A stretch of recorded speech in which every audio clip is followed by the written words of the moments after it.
കൃത്യമായിട്ട് അവരെ അതിന് തയ്യാറാക്കണമെന്ന് ഞാൻ പറഞ്ഞു. എംപവർ ചെയ്യണം. എങ്ങനെ? ഇതിനെപ്പറ്റിയുള്ള സാങ്കേതികമായ പരിജ്ഞാനം കൊടുത്തിട്ട് അവരെ എംപവർ ചെയ്യണമെന്നാണ് പറഞ്ഞത്. അതിൽ കൂടുതൽ പോസിറ്റീവായിട്ട് ഇതിനെപ്പറ്റി പറയാൻ പറ്റുകയില്ല. രാവിലെ പ്രതികരിക്കാൻ തയ്യാറാകാതിരുന്ന അടൂർ ഗോപാലകൃഷ്ണൻ പ്രസ്താവനയിൽ വിവാദം ആളിക്കത്തിയതോടെ വിശദീകരണവുമായി എത്തി.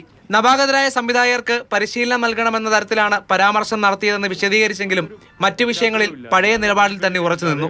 ആദ്യമായിട്ട് സിനിമ എടുക്കുന്നവർക്കാണ് കൊടുക്കുന്നത് ഈ ഗവൺമെൻറ്റിൻ്റെ പിന്നെ പടം എടുക്കാനുള്ള ധനസഹായം ചെയ്യുന്നത്.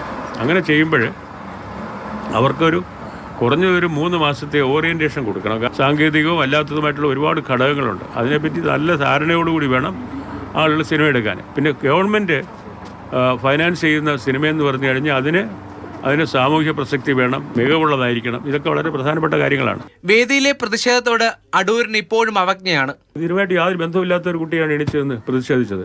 അവർ ആ കോൺക്ലേവിൽ എങ്ങനെ പങ്കെടുത്തു എന്നുള്ളത് അതിശയമാണ്. സംഗീത അക്കാദമി സിനിമയായിട്ട് യാതൊരു ബന്ധവുമില്ല. പാട്ട് പശ്ചാത്തല സംഗീതത്തിന് എന്താ കാര്യം? കൊമേഴ്ഷ്യൽ സിനിമയിലേ ഉള്ളൂ പാട്ടൊക്കെ.